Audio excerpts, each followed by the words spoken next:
Welcome to another very interesting panel at the Goa Arts and Literary Festival, the second day. I'd like to remind everyone this evening we have some book launches outside on the lawns, followed by the exclusive launch of Radhika Vaz's, the very exciting comedian. Radhika Vaz's is launching her book for the first time anywhere in the world. It's called Unladylike. Followed by a performance. She's never performed in Goa before. She is of Goan descent but lives in New York most of the year or most of her life, adult life, and that will be followed by a performance by Himanshu Suri, another Indian American, and a very exciting rapper. So I hope you'll join us for that. All through this festival we've been discussing intersections, that is, areas where different disciplines, different ideas, different areas of study and culture come together.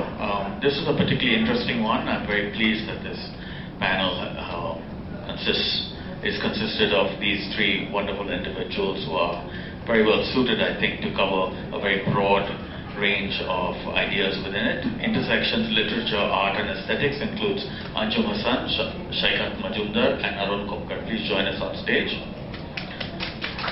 Saikat Majumdar teaches world literature at Stanford University and is the author most recently of the very wonderful novel, I've been reading it, The Firebird, which tells the story of the vanishing world of Bengali popular theatre as seen through the eyes of a young boy and his actress mother. He grew up in Calcutta and has spent the last 16 years studying and teaching in the US and Canada. The other two panelists don't really need too much of an introduction in Goa anymore and at the Goa Arts and Literary Festival, because they've been here many times, but Mr. Arun Khopkar is a filmmaker, distinguished filmmaker whose films on various art forms have won many national and international awards, including the Golden Lotus, which is the highest national award in India, which he's won 3 times. He is an internationally acknowledged authority on Sergei Eisenstein's aesthetic theories. And we have, in a way, Goa's own now, Anjum Hasan, who is the author of wonderful novels, Lunatic in My Head and Neti Neti, and the short story collection Difficult Pleasures. And her new novel was launched a couple of days ago with Dayanita Singh, The Cosmopolitans. All of these books have been discussed and released in Goa. I've been very pleased. Thank you for coming back again, Anjum. And with that, over to Arun, I think, right?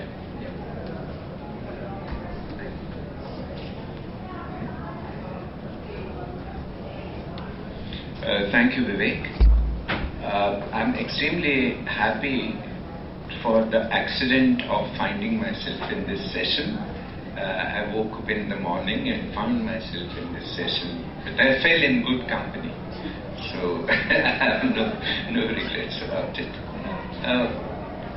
I think when I met and we discussed their work and I sat through one of the sessions that both of them had, I realized that yes, I think the way the session has been composed, because Anjum's work has to do with, again, the world of art, and then with specific reference to dance, and Saikat's work has to do with theatre, and I have been working on films and novels. So could we open the session with each of you speaking about your own work? Anjum first. Yeah, it's interesting when you write a novel related to a particular theme, because then inevitably your novel comes to be identified with that theme. So I'm always trying to dodge the idea that the novel is about the art world, and I like Arun, your formulation that it's about the world of art. And I think there's a difference between the art world and the world of art, because even though it seems to be set in the art world, when the novel opens, my protagonist, Kainat, is actually at an art exhibition. This is the work of an artist, a young man who she used to know many years ago, at which point he was not an artist. He was a fairly unknown graphic designer, but he goes away to New York, comes back 15 years later and is this rock star.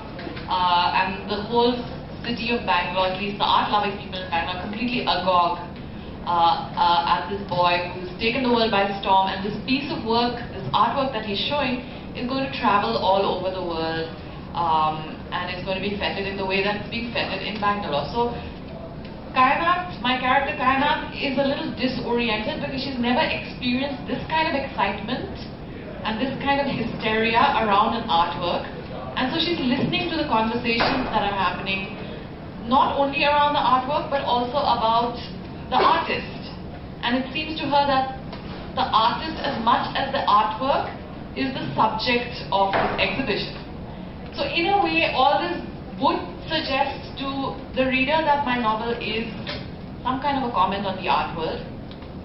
But to me, it rests really not on so much historically or ethnographically Indian art or the art world in India or the Indian cities like Bangalore or Bombay, which are two of the cities that I talk about.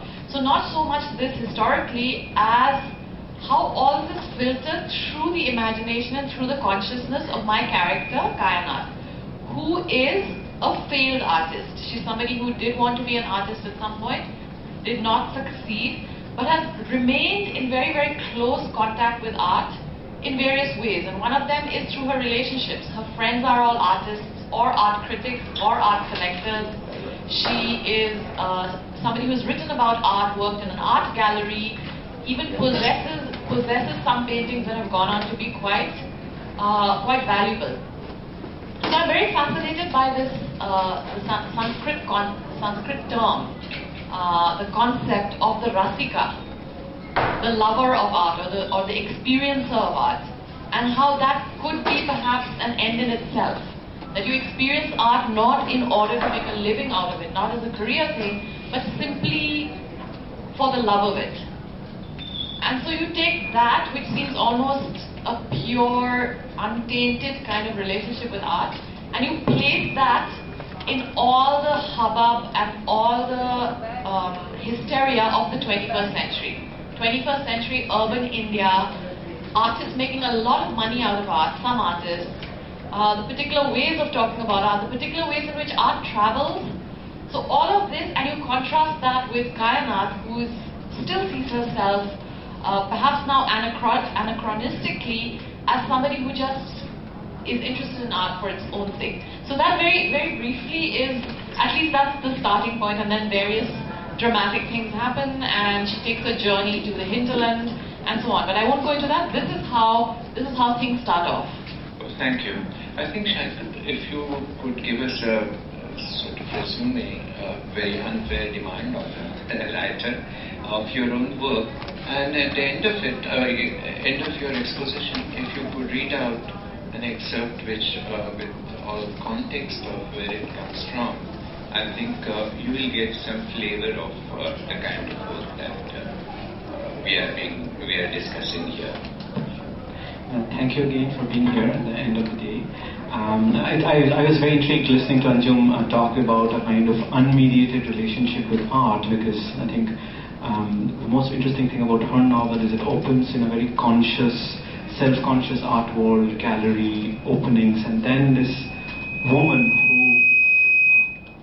moves away from that and has a kind of this kind of more visceral relationship with art. In my novel, in a way, my job is kind of easier, because my protagonist, and whose consciousness from which the novel is narrated, so it's not a first-person narration, is a child, is a 10-year-old boy, and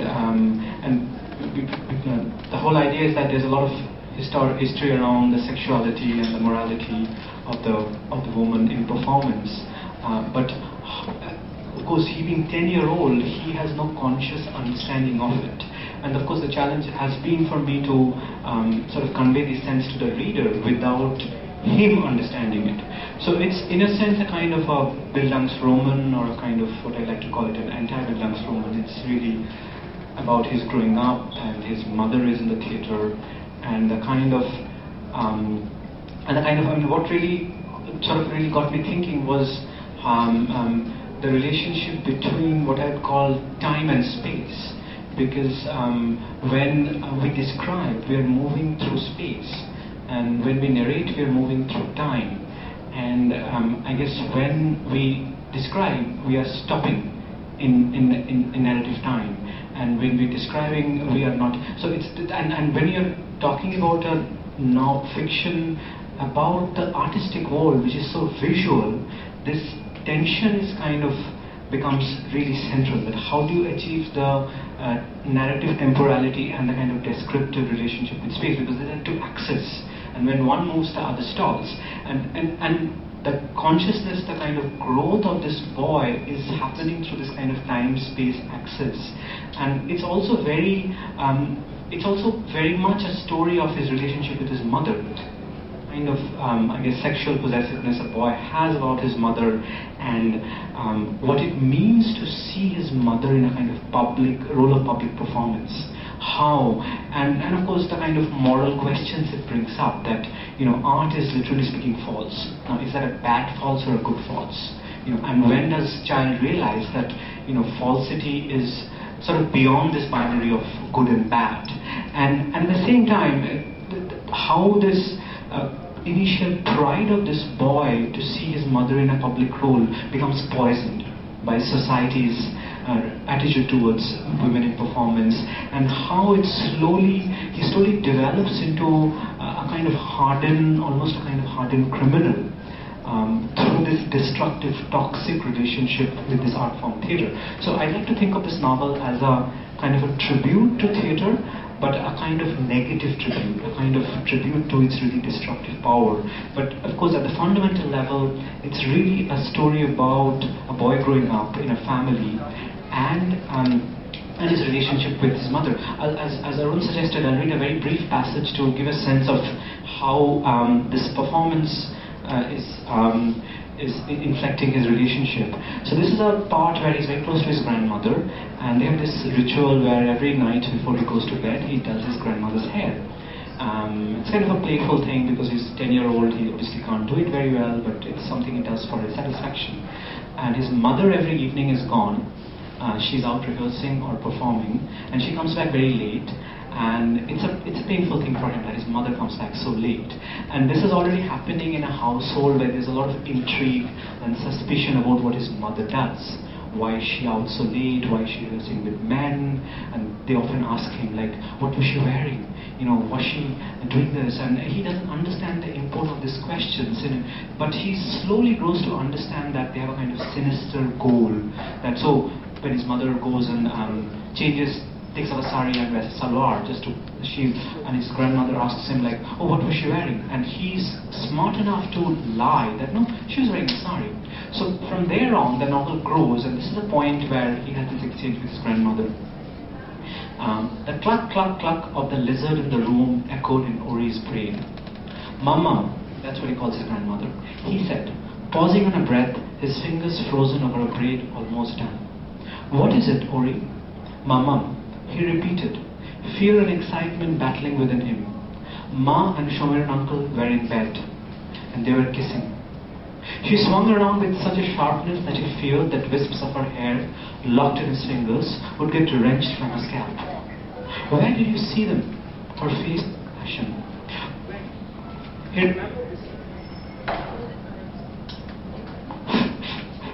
Her face looked ashen. When? He remembered the scene. It had been a slow and strange play. In that scene, they had ended their evening in bed. They came back together after a long day's work, entered the living room after a shower.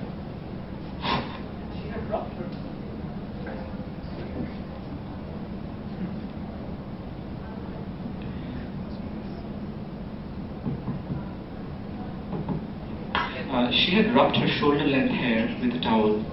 Her homely nightgown had hugged her body like an old dress. They were in bed together, kissing. He repeated mechanically, staring at the mocking hands of the clock. Where? Where?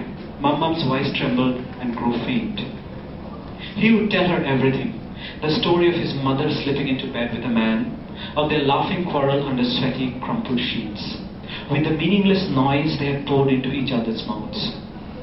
He'd seen it all on the stage. Easily, he'd left the doubt. Twice he'd watched the play and many rehearsals of it. It showed a dull evening, where the two stretched their limbs and cleared their tongues before an eager audience, where they chatted through their dinner, fought over which radio channel to listen to. Ori, his grandmother pleaded like a little girl, "Tell me where you saw this." The couple looked more bored than tired when they got into bed together. The lights had dimmed, but the audience could make out the silhouette of their bodies, entangled under a single sheet. Against soft background music, they had started reciting a list of next day's grocery, their bodies fused together. Actually, they hadn't kissed at all. But he had ached inside to see her weave another life and home, a life of daily grocery shopping and cooking and household chores. It had made him cry. It didn't make sense. Half a kilo of small potatoes, remember? Loudly she'd insisted. And onions, of course, the red ones. The yellow onions are no good. And some spinach and potol. What kind of fish? Rui or katla? The music rose to a crescendo. Their bodies drew closer. But for the two voices, it could have been one person sleeping on the bed, a large person who fidgeted impossibly. In Shomiran Uncle's house, he said aloud. That evening, they fought over which radio channel to listen to. Later, they were in bed together, kissing. It was as if someone had hit the old woman with a cricket bat, swung full force. He only wanted to make her happy. She was the only person who never forgot him. Tears pooled around his glasses again, trickled down to his cheeks, and along with them, rose within him the fine thread of anger that had flared against Shruti. I was in the next room. Ma thought I was asleep. But that was true. She never knew if he was there. She didn't care, not when she was playing her part. Not even if he was in the first row of the audience. Never when she played her part. Thank you. Could I request Anjum to read out an excerpt and contextualize it? Yeah, this is right from the beginning of the book, and it's precisely the part that I was just describing a minute ago. The artwork that she's looking at and which this whole exhibition is around is called Nostalgia. And the title of the chapter as well is Nostalgia. Nostalgia was big. Grainy black and white news played on a gigantic vintage TV set. The plain ceramic vase on the round-cornered square coffee table and the dinner plate-sized roses in it looked as if they'd been stolen from a giant's lair, as did the 10-foot-high, old-fashioned rattan chair facing them. The news on the TV, focusing on the indistinct face of the newscaster as she mouthed statistics about death in the jungles and government scams, was not new. This magnified piece of artwork, this humongous living room installation, was Nostalgia, Baban Reddy's latest offering to the world. World meant world in Baban's case. Nostalgia had premiered in Venice, and after stops in major Indian cities, would travel to Shanghai, London, Los Angeles.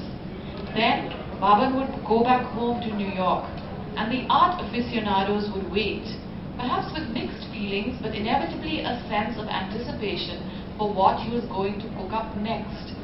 For whatever else Baban did to get people talking, there was one thing he never did, which was to repeat himself.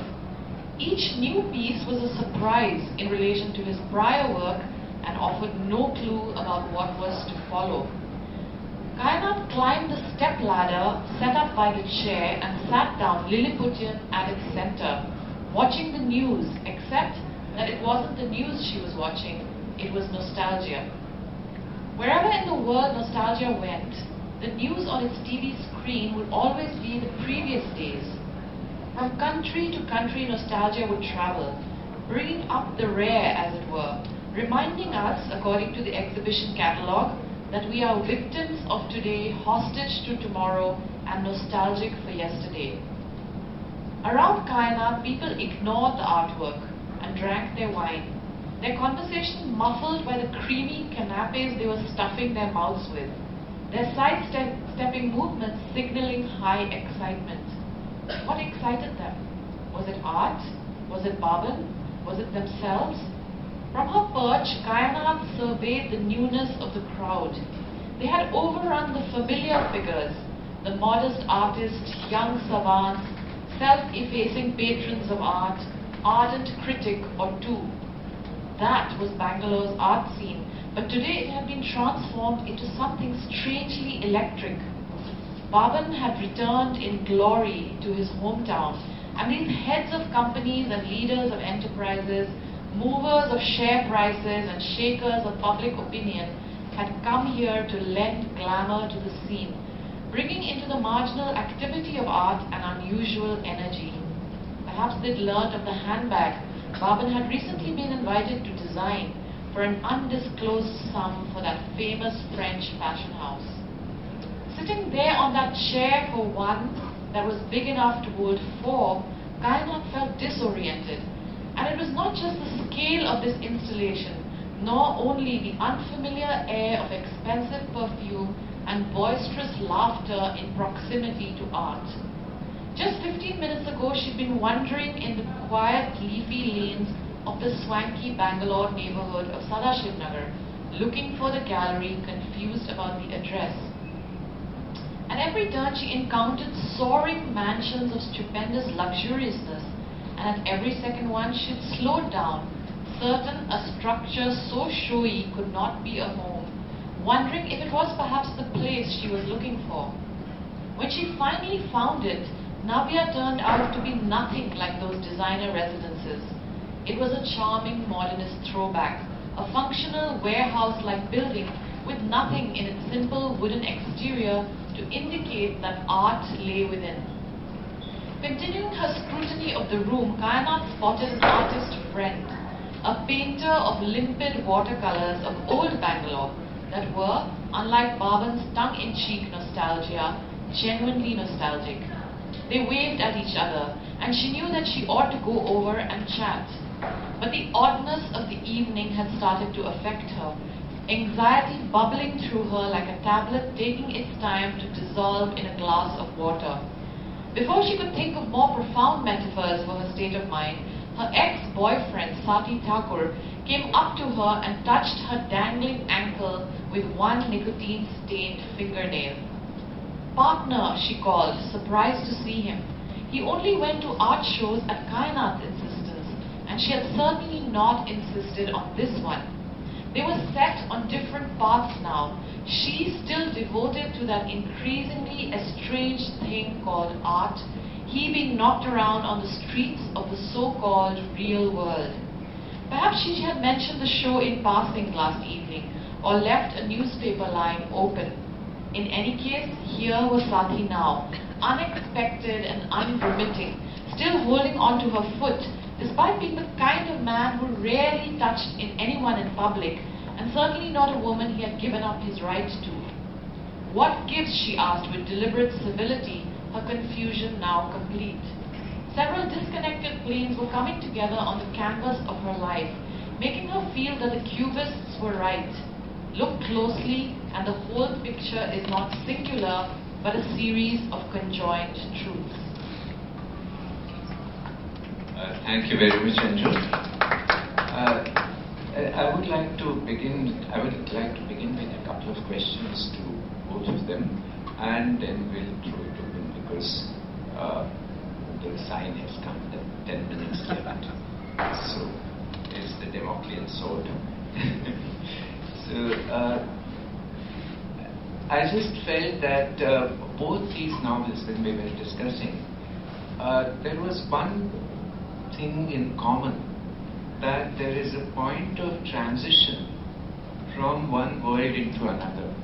In Saikat's case, it is the point between magic and imaginary world and reality. And in your case, it is in a more sociological sense, a shift from a certain state in which art was created, appreciated, to something which has become very commodity-oriented.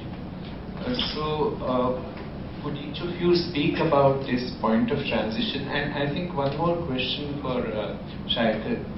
is like when you are dealing with a form like theatre, which is in itself a narrative form. We have the famous example of Hamlet, the play within the play. And it comes in the play at a certain point of time to get the reaction, and the famous scene in Hamlet. So it is using theatre as a device theatrically to bring out something which is truth. So here, when you are using theatre, what kind of design you have for the intervention of the world of theatre or the world of the imaginary into the world of the daily life of the boy? Right. I think that's a wonderful question. The question of daily life actually reminds me, Anjum, of the part in your novel where the dance forms imitate the quotidian rhythms of the woman's stores. I think that really kind of got me really thinking also about the dailiness. I think the point you make, Arun, about magic is really interesting. I think earlier you mentioned Don Quixote, that the kind of whole transition, that's the kind of over novel, and that's a really interesting comment, because I feel that in many ways, I mean, that moment in Don Quixote where Don Quixote is charging at the windmills and saying they are demons, that's the magic world, and Sancho Panza is saying, no, they're just windmills, they're not demons. And of course, Don Quixote charges and falls flat on his face.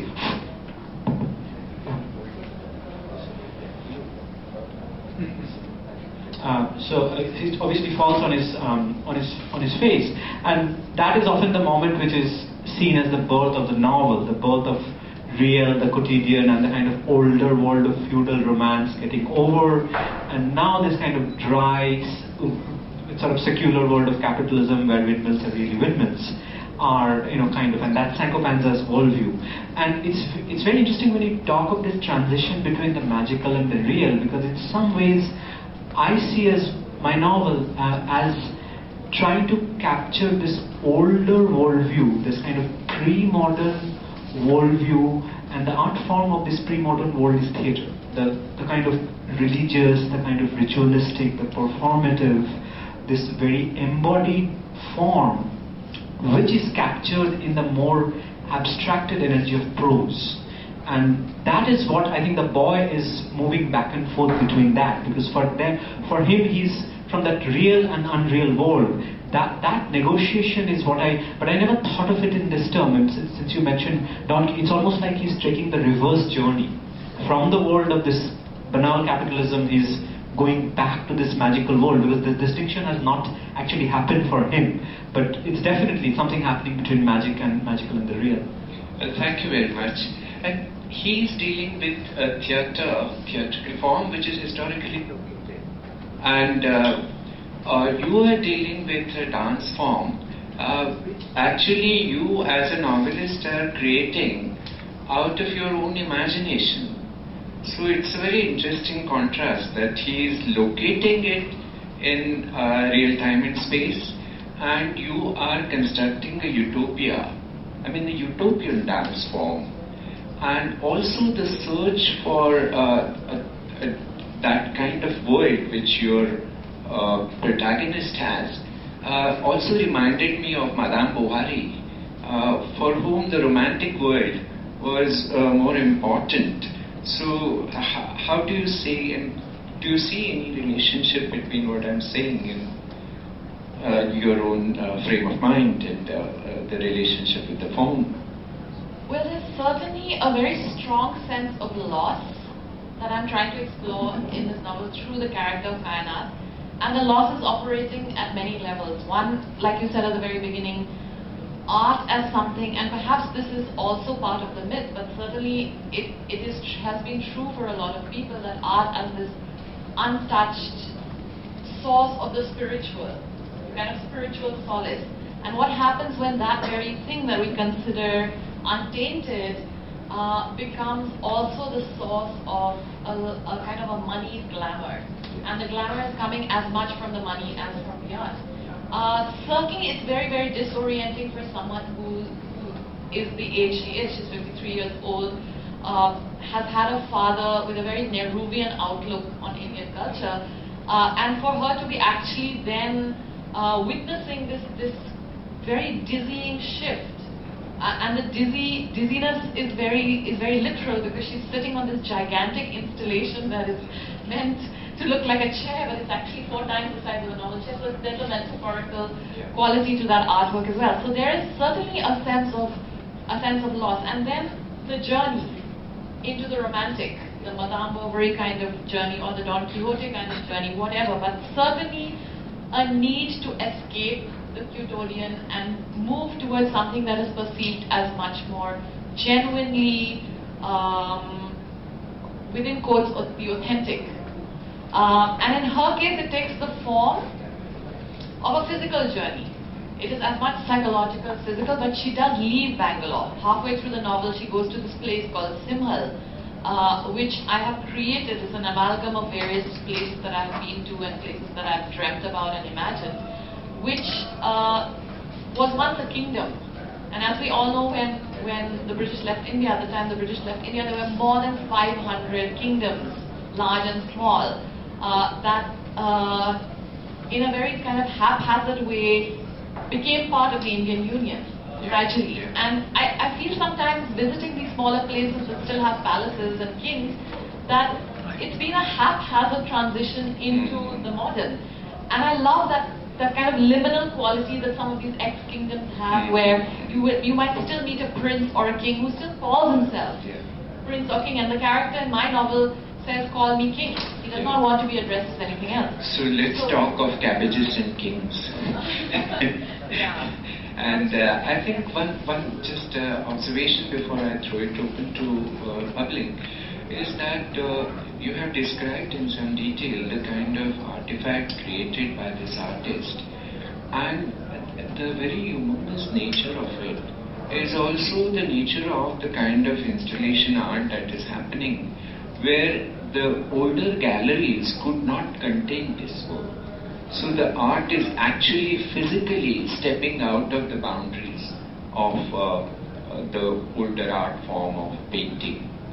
So I think we have, when I see Vivek, I know that the sword is here. So how many inches is it about? 5 inches? So yeah, please. Questions, please, from the audience? Any questions? I'd like to put this to and Saikat. I would like to just ask, what kick-started this journey? Was there a particular piece of art or a particular play or anything that kind of made you want to write your novels respectively? Yeah, it's an entirely fair question. Yeah, very relevant question. Yeah, definitely. It's not so much plays, but their environs. It's a kind of a strange and eclectic amateur relationship with theatre. You know, the kind of, there of course sensual memory, the kind of watching plays from wings. You know, being in green rooms. I mean, I grew up in a Calcutta where theatre was everywhere, community, neighborhoods, and this kind of oddness. And I'm actually, I specialize in literature and not theatre, and I think they're very different genres because literature is very textual, theatre has an element of performance. I don't really understand it as a scholar, but I have this kind of visceral, half-conscious relationship with it from all my growing up years. And somehow the power of this art form hit me. It really hit me. And, this kind of the embodied presence. And there were all kinds of interesting relationship between politics, sexuality, and theatre and moral policing, and how moral policing of actresses and that I realized there's a very powerful story there, and I wanted somehow to combine it with innocence. Sexuality, violence, and innocence, and I wanted this combination that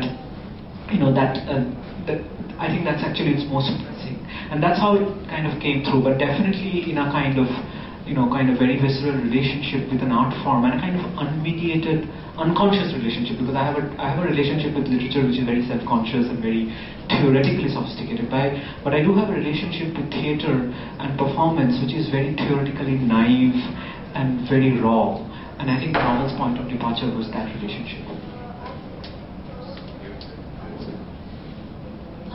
Yeah, various sort of entry points. One, I think, was just the city of Bangalore, and my feeling that there was an older, gentler kind of life possible in that city, where you could be, in the conventional sense, of failure, but you need not be therefore socially rejected or socially unaccepted. So kind of comfort with failure, and I'm very interested in failure as a category that you don't necessarily have to be professionally successful to be intelligent or to feel fulfilled, and that my character kind of represents that. But also art, because I work in an arts foundation for 10 years, and the kind of conversations around art that you hear.